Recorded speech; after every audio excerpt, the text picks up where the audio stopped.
Okay, great. Well, you want to, Dave Moja, you want to start off with a little background on Moja Company and the work that you do, and yeah, well, I want to share with Populi customers out there what you do, and especially with the CARES Act and the Higher Education Emergency Relief Fund. We want to go through some of that and talk through what's happening and what people need to know.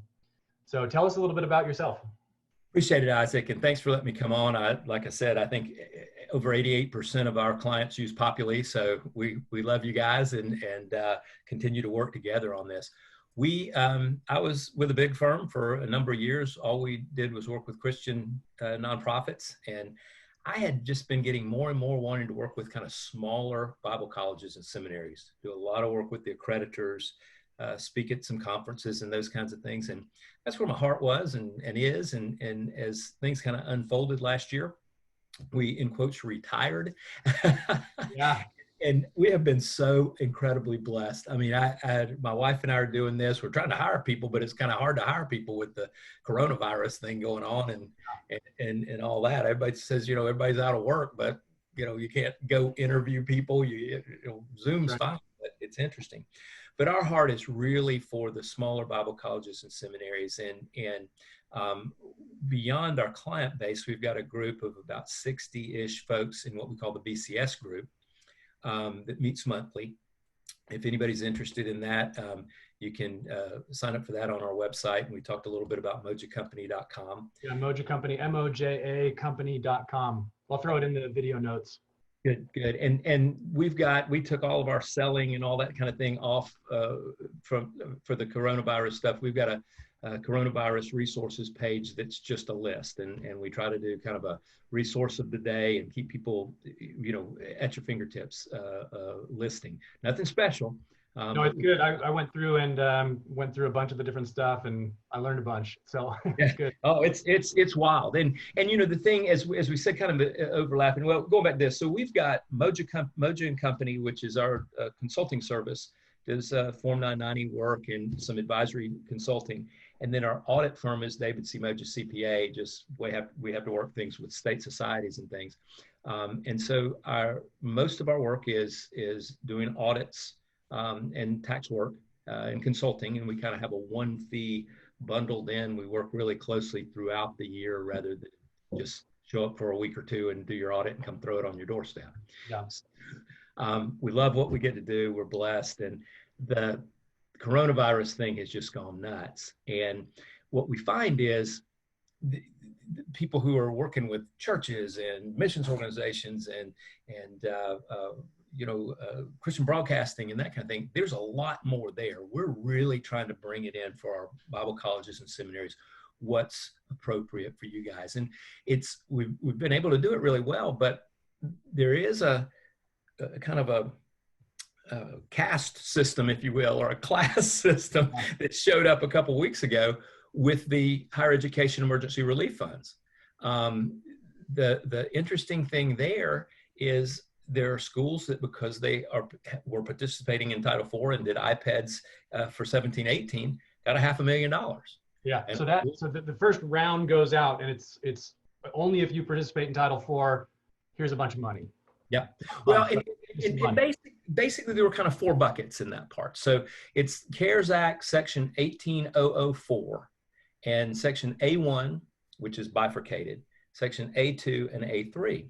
And so, when the first list came out with the A1 funds, which is at least 50% given to student grants, and it can't be applied to like tuition or student fees and stuff like that. It's disruption from coronavirus and extra housing money you had to pay, and new health care and additional child care and that kind of thing. What the students encountered from having to go home. So that's the 50% that has to go to students. Yeah, at least 50% of that A1 bucket. So we've got the A1 bucket that's really two buckets. So the other side of that piece is the institutional funds, which can be up to 50% of that first allocation. Okay.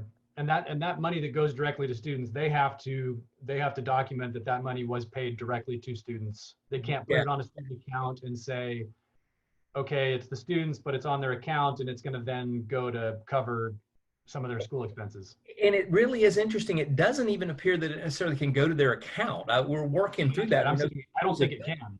It's a check, you know, it's and what we got from the Department of Ed was basically threefold. You know, again, every one of these buckets, there's 11 potential buckets, and every one of them has a different set of accounting and strictures and structure that hoops you have to jump through, and you can't overlap them. Several of them allow payroll, but if you get this one, you can't do this one, and some of those kinds of things. So when we look at that first bucket, going to students, that kind of thing, it's a check going to them.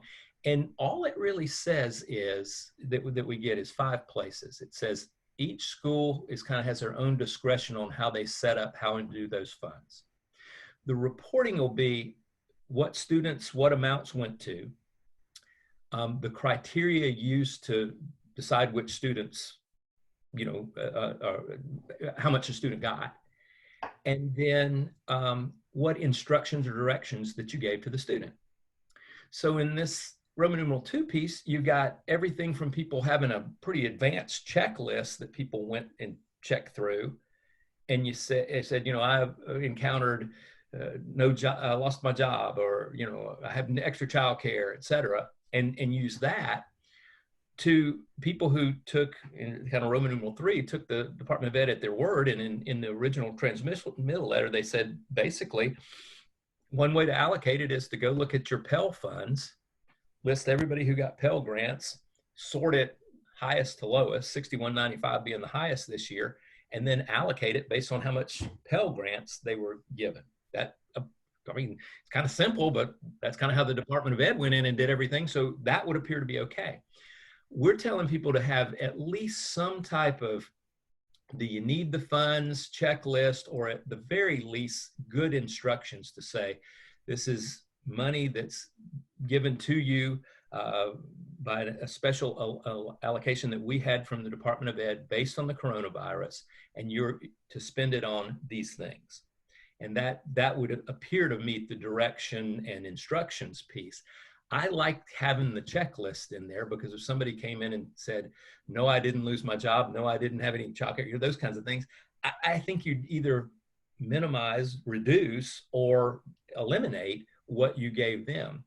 Because Roman numeral 4, it says, one of the instructions in there says, this really comes from the A3 funds, I think, but it's a thread that runs throughout. Do everything you can to maximize the grants to students. Yeah. And then Roman numeral 5 was this interesting piece that said, hey, if your school can't use these funds, think about sharing it with somebody in your state or region. So we have 11 questions we've sent to the Department of Ed. One of them is, what's the criteria for sending money to other schools? Right. Because I got little schools who weren't in Title IV in the time frame that needed to be to get this allocation. And we talked to some folks last week, 2 schools that are very much alike in the same state. One of them has not yet begun Title IV. One of them began about 3 years ago. This school got $500,000. This school got 0. Yeah. And so there is $15 million in remaining funds under the A3 section that we'll get to in a minute. One of our other questions is that increasing? We know Harvard and Princeton and Stanford apparently sent back all their money. Well, they had $10 to $20 million in 18004A1 money. Does that increase if some people take advantage of the $500,000? Is all of a sudden there 50 million or 100 million sitting out there for people to go into what the Department is calling competitive grants? So I'm getting a little bit ahead on that piece. So the A1 student funds, the A1 institutional funds, the section A1 is the other up to 50%. You got to give at least 50% of students of that first allocation. And it's it's basically for disruption things. It could be some payroll in there. There's dorm rooms, if you had to refund some of your dorm fees. That would appear to be in there, and that might even, that would certainly fit in the institutional, but if you got A3 funds, it might fit in there. So, and I'll cover that when I get back there. So then the 1804A2 funds were basically minority serving institutions. Okay. And so we had the larger schools got hundreds of thousands, if not millions of dollars in those first 2 allocations, especially that A1. Then they came around April 30th, and for schools that their total in the 2 buckets of A1 and the A2 SIP or minority serving funding didn't reach $500,000, they shored them up to $500,000. Yeah, that's the part that I think, and like a lot of schools may not even know this. I mean, I think everyone's figuring it out, but how did that happen? Well, it buried in the CARES Act is a thing that says, okay, Department of Ed, here's your $14 billion for higher ed, et cetera, et cetera, et cetera. Give it out based on, different things. You come up with the criteria and all that. And, oh, by the way, we feel like any schools that are participating could get up to $500,000 apiece. So after they allocated in Title IV. What now? Title IV. Yeah, basically to get there, you needed to be in the Title IV program. It looks like to us that you needed to file an IPEDS report for the 17-18 year. Okay. There may be a little bit of anomaly from that, but that looks like where they kind of used as the database. Yeah. So Title IV, if you filed for IPEDS, and I mean, I'm assuming that schools are going and hitting some link on the Department of Ed's website. Quickest way, again, if you go to our coronavirus webpage, there's Higher Education Emergency Relief Fund. At the top of that list is the page for the Department of Ed, and it breaks it out. The bottom of that list is the listing of over 1,200 schools that got the shore up to $500,000. So one of my favorite stories is this thing hit Thursday night, April 30th. Started hearing a little bit about it. I went in and checked. The link didn't work to the list. That could have been my internet, but nobody else could get it. Friday, I hear back from some accreditors there was a big meeting of presidents and accreditors, and they're talking about it. One of my former clients said, hey, we just got $470,000. So I start calling people, everything. And it was kind of sketchy. Nobody's really hearing about it. We had a lot of people saying, nah, that doesn't sound right. And we had the CARES Act. We saw that possibility was there. Now, just as an aside, it probably would have been really cool for them to shore everybody up to 400,000 in schools that weren't necessarily in Title IV, but were very valid pre-accreditation schools. Give them $100,000. But after this, we'll talk about more than that later. But go and get the list. That Saturday, Sunday over the weekend, we got a hold of the list and started looking through, and I started sending emails to people. Yeah. And one of my clients who was on the list for $492,000. I mean, the A1 money for them was $8,000. So they had $4,000 to give to students and $4,000. He said, I hate grants.gov. We may not even go in and grab $8,000. I said, $8,000 is $8,000.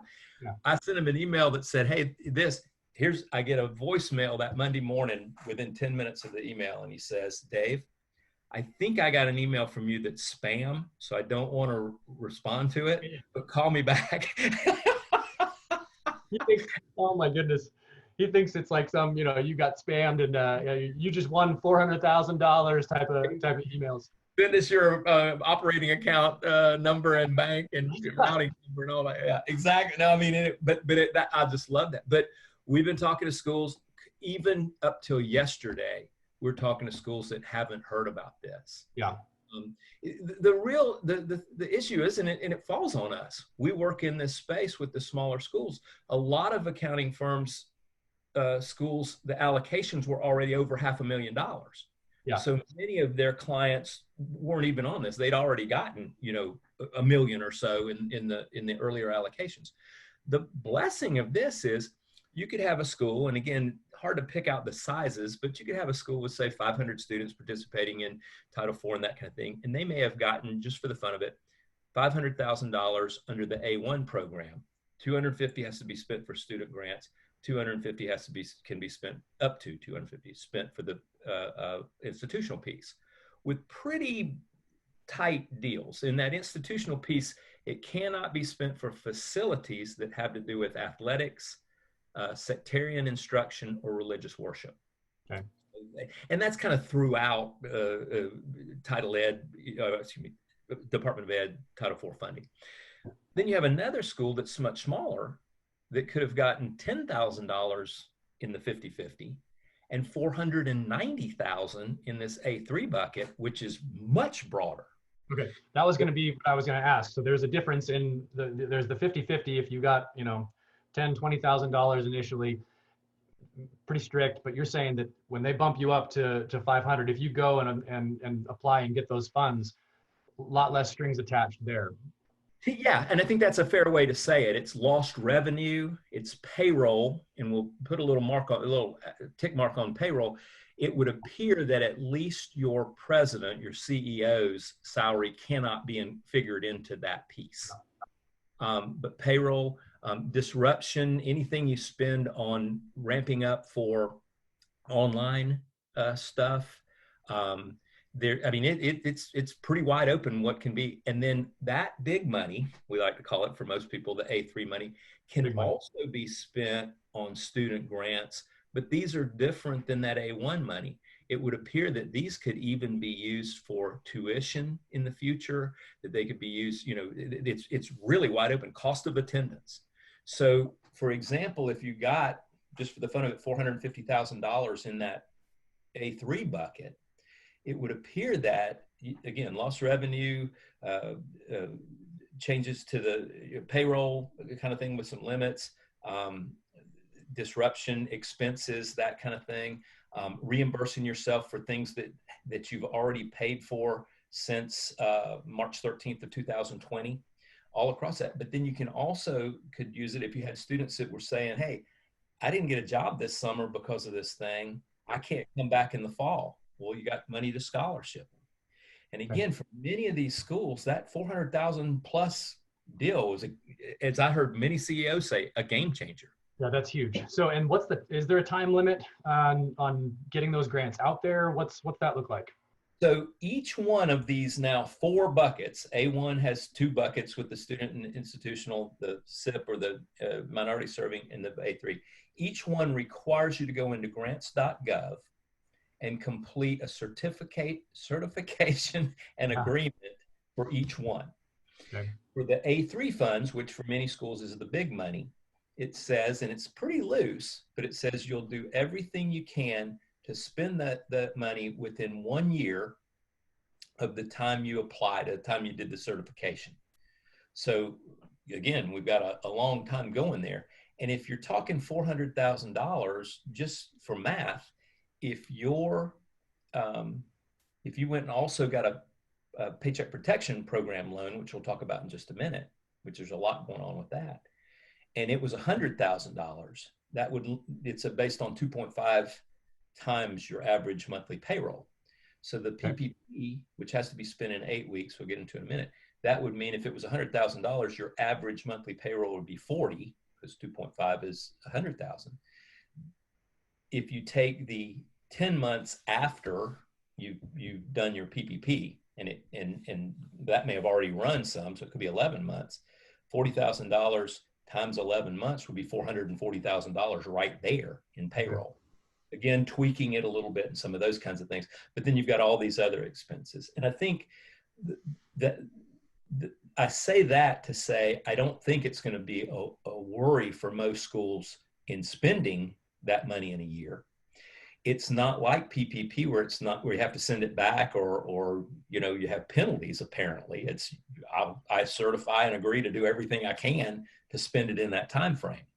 Yeah. And one of the questions we've been asking, the FAQs, unless they came out while we're talking, aren't out on this yet, on this A3 piece, but does simply planning to do it. So if I say, gosh, we got to ramp up our online process, and that's going to cost $150,000, but we're not sure where we're going to be with COVID-19. So we don't want to spend that money until we get more right here 6, 8, 10 months down the road.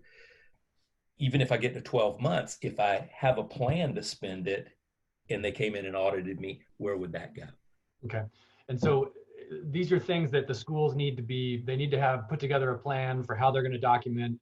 I guess I'm trying to think, imagine a small school that's afraid to go get this money because it would really help them, but they're afraid because they don't know that they have the capacity to document. And it's sort of that you feel like you're taking something and you're not going to do the right things and that you're going to have to pay it back. And it's going to, Yeah. Well, and you hit that is a wonderful point, and it really speaks to, we've all been so indoctrinated with this paycheck protection program that hit the news and everybody's talking about it, and a lot of accountants and attorneys and advisors and consultants are out there kind of created a firestorm saying, oh my goodness, you didn't have a need, or you weren't uncertain, and you're going to have to send this back, and you could all go to jail, or time out. Yesterday, finally, they came out with the safe harbor that basically says if your PPP loan's under 2 million, you're good to go. You got to pass on the good faith. Now, it's the government, so do you want to document, yeah, we had a necessity, but everybody's uncertain. Nobody knows what's going to happen with this. We all went home. You just don't, uncertainty's there. And so if your PPP loan's under 2 million, you've got a little bit of a get out of jail free card. Again, don't be sloppy. Right. But now, does that mean, are you saying that the 8-week period is that still in effect? That's all still in effect. So great point. The PPP loan, you book as a loan. So if you got a $100,000 PPP loan, and that's low for a lot of schools, but $100,000 PPP loan, we put it on the books. Say you got it May 1st. Okay. Put it on the books as a loan. If you spend the total amount of dollars on the prescribed expenditures, payroll, 75% toward payroll costs, utilities, rent, and certain mortgage interest, all in effect at February 20th, 2020. Okay, so if I've jumped through those hoops and I go get forgiveness, and one of the hoops is I didn't decrease my FTE and I didn't cut salaries and those kinds of things. But if I jump through the hoops, which aren't real well defined yet, by the way, okay, with my lender, and they forgive the whole thing, and there's some feel now that, hey, is 2 million a magic number where all I have to do is kind of give them my numbers and they're going to forgive it? Yeah. Or are they going to be real granular about trying to figure all this out and disallow some things? I don't think they're going to have time. I think they're going to get so inundated, and they only have 60 days to do it, that they're going to have a grid that it's going to be pretty streamlined and just the facts, ma'am, and that kind of thing. Yeah. But if you just for the fun of it, say you got $100,000 and $90,000 of that PPP loan was able to be forgiven, that would then convert to a grant, and you'd have a $10,000 loan payable over 2 years at 1%, and you don't have to make a payment for 6 months. So that's the 8-week PPP piece. Gotcha. Something that could roll into your PPP deal is, we've talked about the HEERF funds, and we talked about PPP real quick. And again, that's ongoing. Just today, they had said that today, if you didn't think you had a necessity and you wanted to pay back your PPP funds, today was the deadline. They just extended it to Monday, the 18th. So that's rolled out a little bit more. But I think most people that are under the 2 million are going to have some comfort. That doesn't mean to be sloppy. You still need to document why you had the need. And of course, you still need to document your expenses for 8 weeks for the potential forgiveness. Yeah. The EIDL loans, which have always been there, the Economic Injury Disaster Loan Program, which has always been around at SBA for folks who were in a tornado or a hurricane or some of those kinds of things, wildfires potentially. They set up an emergency EIDL funding, and those are nice. There's 3 parts to them really. You can get up to a $2 million loan. Up to $200,000 doesn't require a personal guarantee. Up to $25,000 doesn't require a personal guarantee or collateral. So we saw a lot of people falling into looking at EIDL loans around $200,000. They could put up the collateral, no personal guarantees. For nonprofits, the interest rate is 2.75%. The CARES Act said it'd be a 30-year loan. The SBA rolled it back to a 10-year loan. But 10 years, 2.75%, not bad dollars, if you really need the money. Now, we heard today that the second wave of those have dried up, and all that's left on the EIDL piece is agriculture. But I can't confirm that. I went in and I didn't see that earlier this morning, but I did see it on some news stuff. But so part one is the big EIDL loan. There's also an EIDL grant that you could go in apply for an EIDL loan and get an up to $10,000 free money within 3 days. Here's a grant. What wasn't clear up front is it was up to $10,000 based on $1,000 per employee. So we had a lot of people who went in to the SBA, put in for an EIDL loan of whatever amount, checked the box that I want the $10,000, in quotes, $10,000 grant, filled in the stuff and said, I have 7 employees, never heard anything. And last Tuesday, $7,000 popped into their bank account and said, gotcha, ID. And you went, oh, okay. Yeah. We haven't heard on the other part of it, but apparently the money's gone and that kind of thing. Now, the third part of the EIDL loan is, and I don't know anybody who took advantage of this, but there was an EIDL bridge loan that you could go in and quicker than getting your EIDL funds, your EIDL total funds, you could get a $25,000 bridge loan that would ultimately roll into. So if I went to get a $200,000 loan, I applied for the $25,000 bridge loan, I got that money in 5 to 7 days. If the big loan came through, then I'd just get 175 more. Quick summary as we're going through. So the HEERF money that we talked about, the higher ed money, is apparently, and it is, but it's included as federal aid. So if you Title IV money and you've historically been under the $750,000 threshold for major programs and have not had to do a single audit or uniform guidance, this money could put you over the threshold. Okay. Now, there are conversations with OMB and GAO and Department of Ed. Could there be a 1-year exemption this year that if you weren't over except for that money, how does that work? Could we have $1 million threshold this year? It doesn't look like that's going to be the case. So you're probably going to have some schools that need to understand if they take these funds, they're going to have an expanded audit process this year, that kind of thing. The PPP loan / grants, it has been stated that those are not federal aid for purposes of single audit. The EIDL loans under SBA are, and they do have a CDCA number. So that making sure that we're understanding where all those kind of go is kind of interesting. But that's kind of the lay of the land as far as where the loan dollars go and the grant dollars go and some of those kinds of things. You've also got things out there like the employee retention credits. I've yet to run into schools that have had to deal with, because they tend to be paying everybody, the paid sick leave, the new paid sick leave, and the new expanded Family Medical Leave Act. Sick leave can be 2 weeks. Leave Act can be up to 10 weeks. And there's 6 criteria for, are you sick or that kind of thing? Or are you taking care of family members? You had to go home and you got to take care of kids. But most of our schools are continue to pay their folks that are working in those kinds of things. So not going to cover that a whole lot to speak of. The other areas that are in there are, I'm talking about employee retention credit. Let me think what else we got in the mix as we go down. iLoan, all this kind of thing. So, and you have the ability to put off paying your employer portion of FICA, the 6.2% employee match.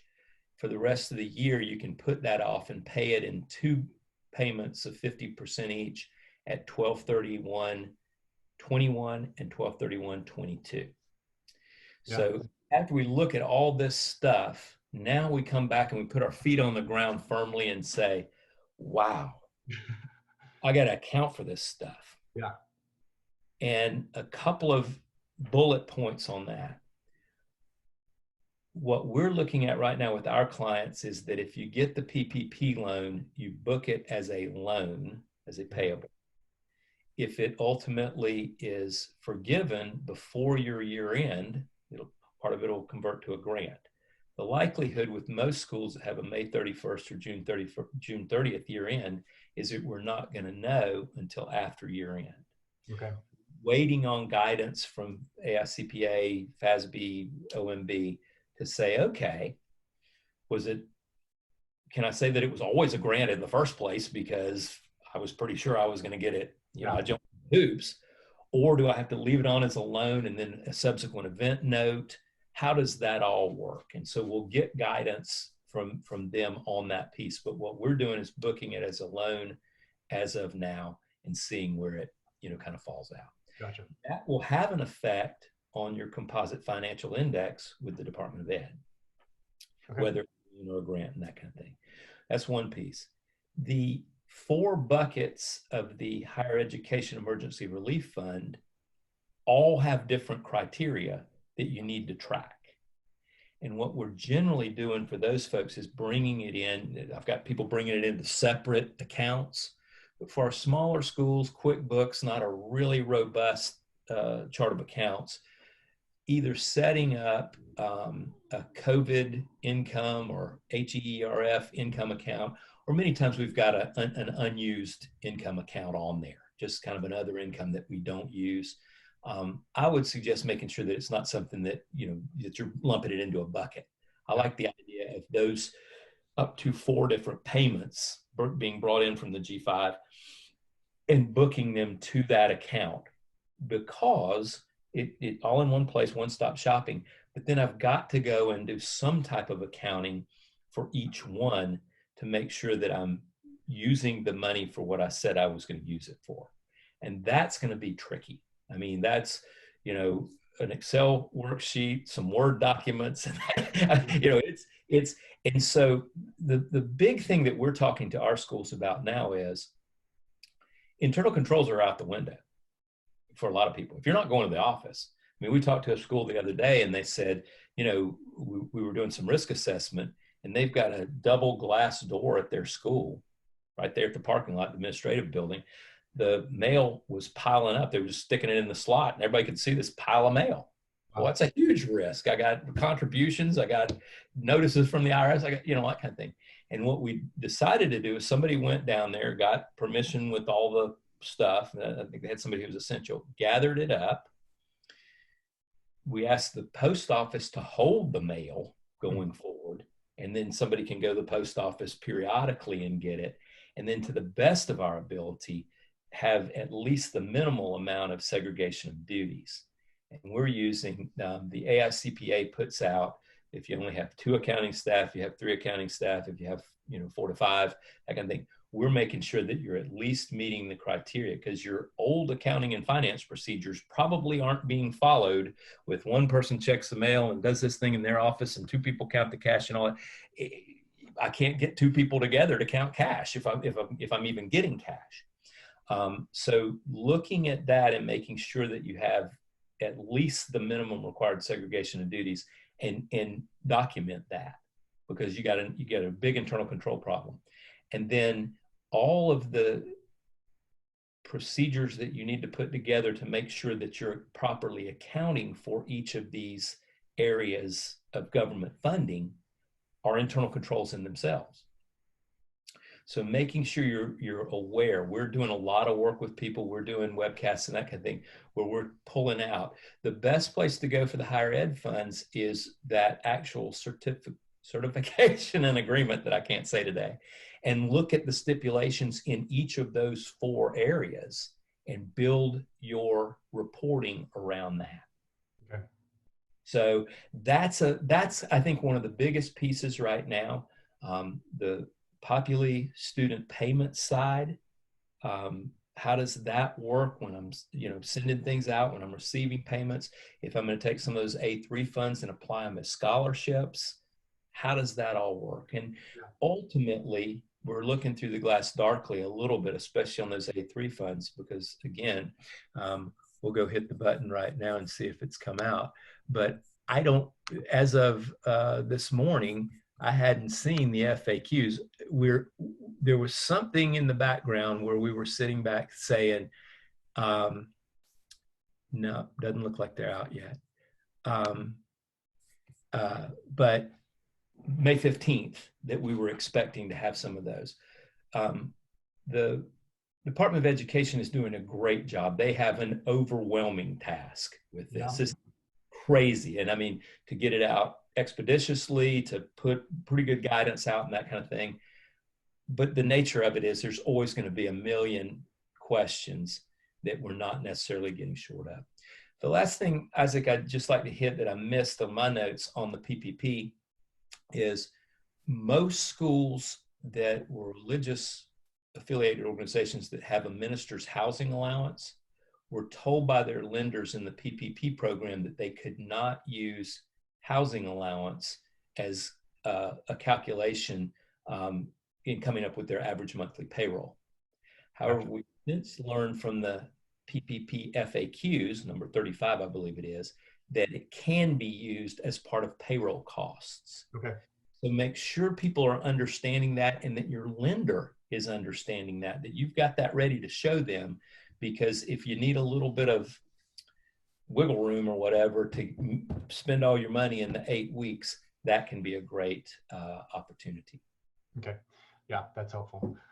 No, this has been extremely helpful, and I, this is the kind of information we want to make sure. I think schools are getting it, but as you say, things are changing, and it, every day there's new FAQs coming out, and so it's good to stay on top of it. So I will put the link to mojacompany.com in the video notes, and we're gonna make sure to have you back on to talk more about audits and reconciliation and all sorts of things. So we'll keep doing this, but we really appreciate it. Well, I appreciate it. And we appreciate you guys, man. I love what you guys do. I tell my wife who works with me all the time, say, Populi's like the coolest company. We appreciate it. Thank you so much. Yes, sir. Have a great week. All right. Thanks, Dave. Take care, Isaac.